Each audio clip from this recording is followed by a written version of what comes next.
Hello, welcome to YMCA 360. My name's Justin, and this is Finding Your Release Point. Let's get started.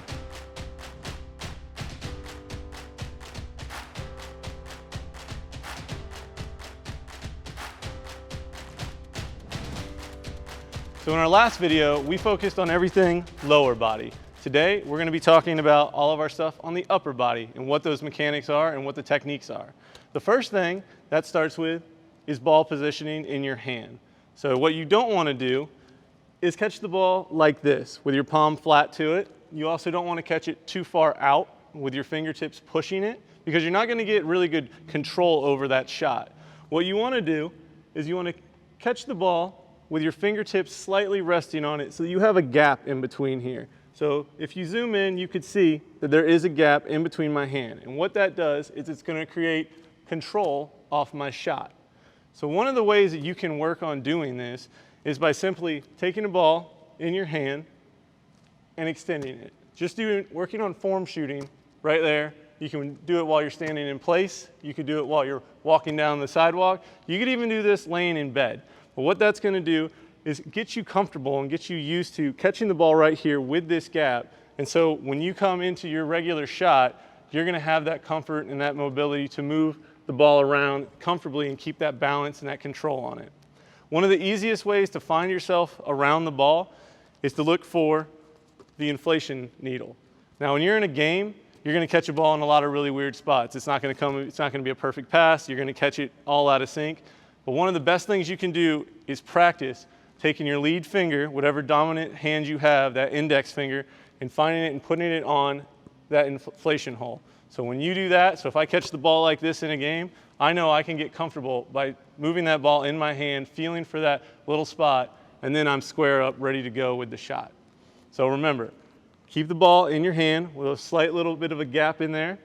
Use your main index finger to find the inflation spot. And anywhere you catch the ball, you can always get comfortable and come back to your center base. This is what we call center base with your hand. So anytime you catch it, you want to be able to find it so that it can explode up for that shot. So the next thing that we want to talk about is where to aim. So when you're lining up your shot, where do you want to look at on the rim?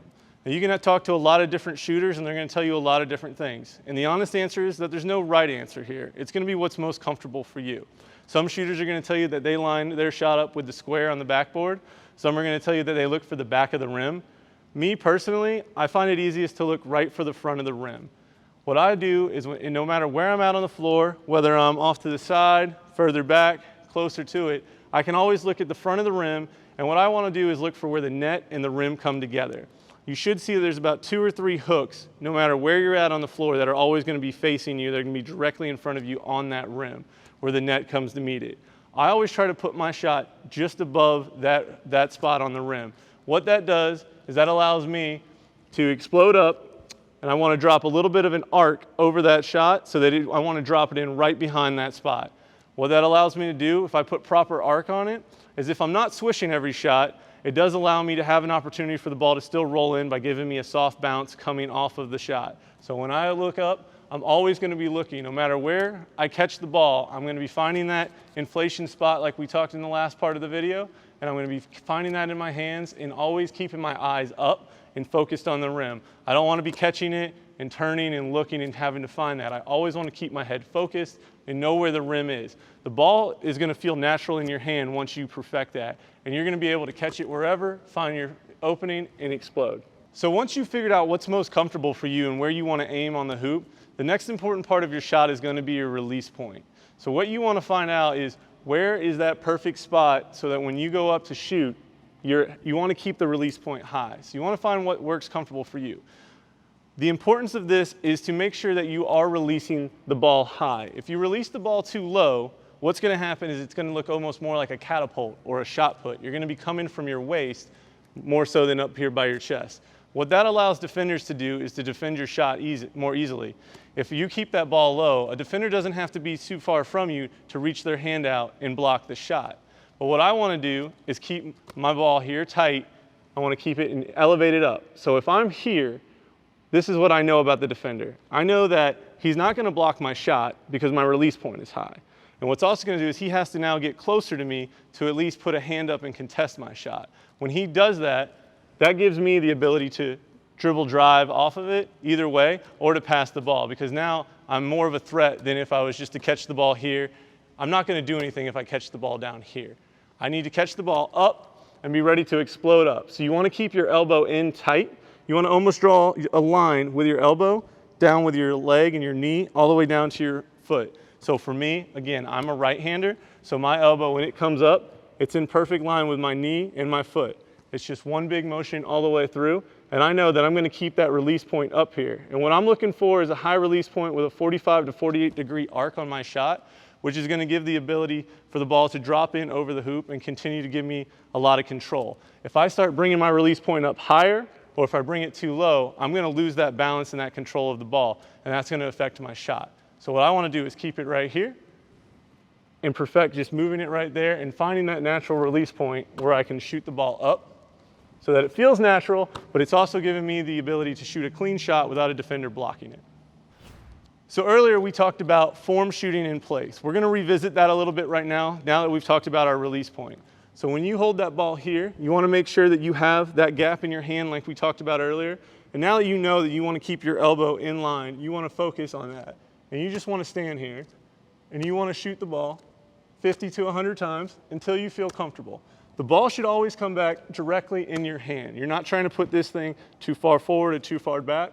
You just want to put it straight up so that you get comfortable keeping that release point steady, keeping your elbow in the same area, keeping the ball with that gap right there in your hand. You want to keep the ball with the gap right there just so that when you catch it, it feels comfortable. One of the other things you can do is you can take a spot on the wall and you can perfect your shot by shooting at it. We talked earlier about finding the spot on the rim that you want to aim at. One way you're going to get good at that is actually perfecting where to shoot. So one of the best ways to do is to take a wall, pick a spot on a high wall, and you want to shoot the ball for that. You can mark that with chalk if you have it, or if you just want to visualize it, you can always continue to shoot. So what you'll do is you're going to find a wall, you're going to go up to it, and you're just going to shoot and release the ball at it. That's going to really teach you how to perfect the shot, and you're just going to keep everything consistent. The more you do it, the more comfortable you're going to feel, keeping that fluid motion every time, and it's going to be consistent every time you shoot the ball and where it goes. So right now, we're going to talk about a few common mistakes that shooters make when they're shooting.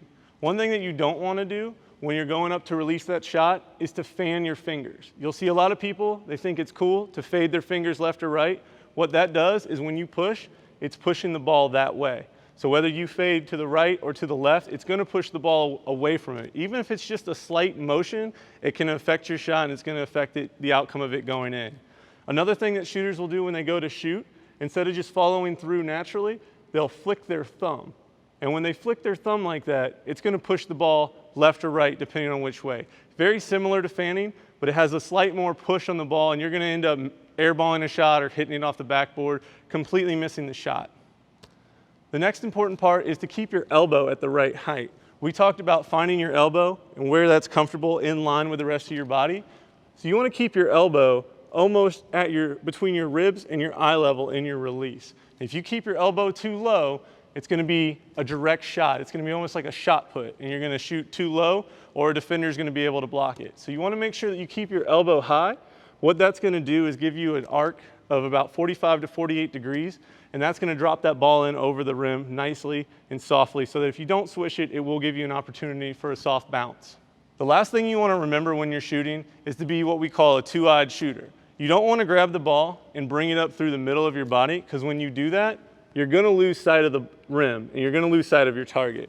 You want to make sure that you draw that line down the dominant side of your body and bring the ball up, because even though it's going to pass over your eyesight, you're never going to lose sight of the rim. As you bring it up, you're going to consistently have that look at the rim and you're going to know exactly where you're wanting to shoot.